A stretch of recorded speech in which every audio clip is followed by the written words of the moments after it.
Hello everybody, my name is François Gauthier. I'm a French journalist and writer. I have been living in India for a long time.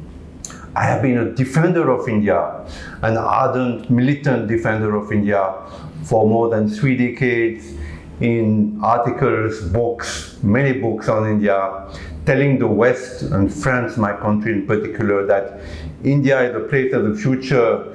Invest more in India, look away from China and look at India. Invest not only economically but politically in India, which is a very democratic and important country. Now, I was looking yesterday at the Beijing Chinese Olympic Games, the Winter Olympic Games, and a few things came to my mind. And mind you, I have been an enemy of the Chinese for equal long time, for 3 decades, think the Chinese have a black karma, as the Dalai Lama says it very clearly, that they have killed not only 1 million Tibetans, but millions of their own people in the early years of the Cultural Revolution, and that China is a dictatorship. But looking at again at the Winter Olympics, what comes to my mind is that it's flawlessly organized. Whatever you say about the Chinese, they're extremely efficient people, extremely intelligent, extremely practical, and these games they're organized in a perfect manner. Of course, there are hardly any spectators, so they could be called the ghost games, but the Olympians, the sports people who participate, seem very, very happy there. Whether it is ski runs, whether it is luge, whether it is freestyle skiing, it's extremely wonderful. So when I see this, and then I land in Delhi, and you know, they have these toll gates now, automatic toll gates, where if your car has a chip, that automatically the barrier opens. It's been all over the world. The Chinese have it, of course. There are millions of them in China. In my country, France, they have it everywhere. Even if you ski, you have a chip in your pocket, and the gate opens, and you can take the ski lift. They didn't work in Delhi. They didn't work in Delhi. So it came to my mind that, okay, I have been criticizing the Chinese for so long and praising India. And then I look at the Indian television and I see Indian politicians looking so happy with themselves. And I wonder, is God with India? I always thought that the divine or dharma or whatever you call the good karma of India is there, and eventually it will bear fruit. So India will overcome China economically, because this is what counts today, its economy. But it's not happening. And there's a complacency of Indian politicians that we are doing well, we're doing good, but we have no idea how good Indian economy is doing. We can see that the Chinese are producing tons of material that the West is buying at a cheap price and of a quality today. But does India produce any laptop, any mobile, any air conditioner, any hardware for computers of value, international standard? No, and it breaks my heart when I see these Chinese games and how, they do it so effortlessly.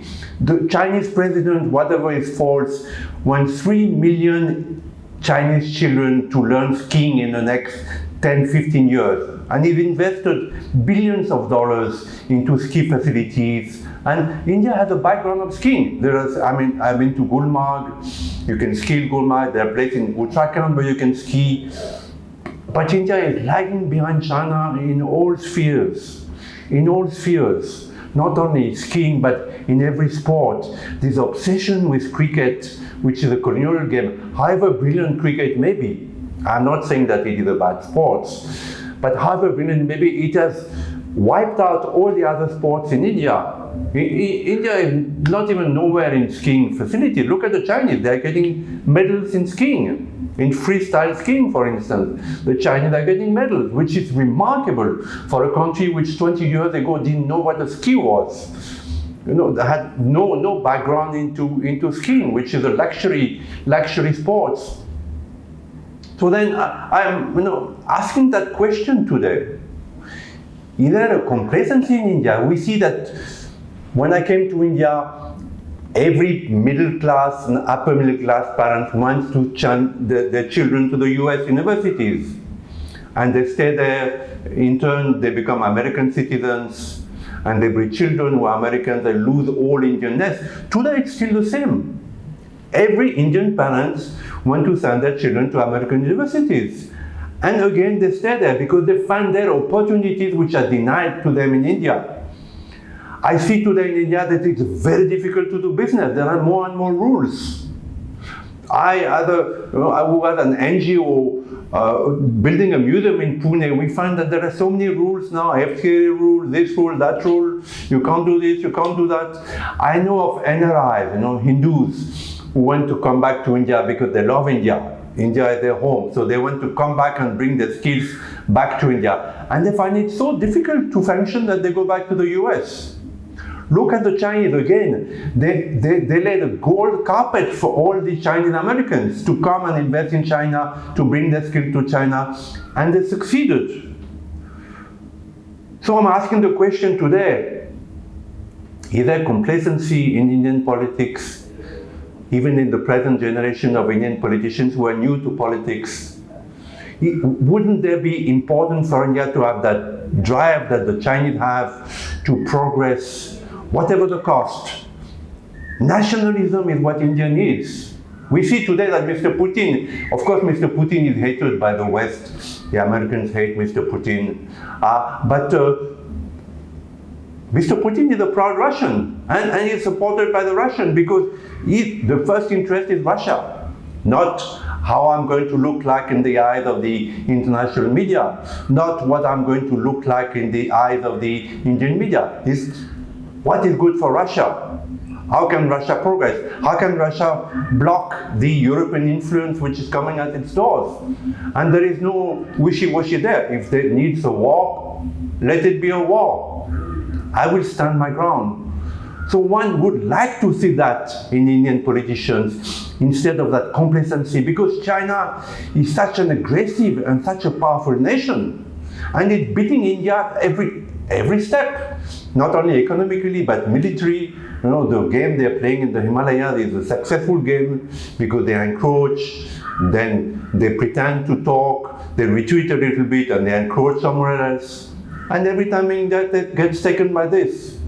So again, looking at this Chinese Olympics, which are so brilliantly organized, and coming out of the Delhi airport and seeing that the most simple thing, which is an automatic toll for cars, is not working, and my car has to back out, and 2-3 guys come out and they flash their thing and they try to work it doesn't work.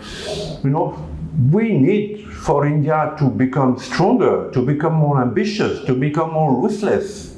And this is my prayer today, that look at the Chinese, what they're doing. Look at Mr. Putin. This is the example we must follow. I say we because I love this country so much that I have an identity with India. I feel it's my country, though I'm a Frenchman.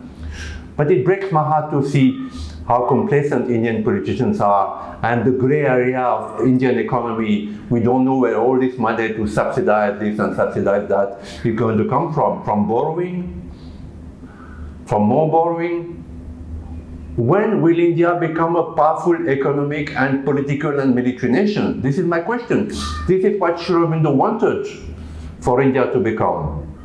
A powerful nation, not a Gandhian nation, not a nation that wants to be loved, a nation that wants to be respected.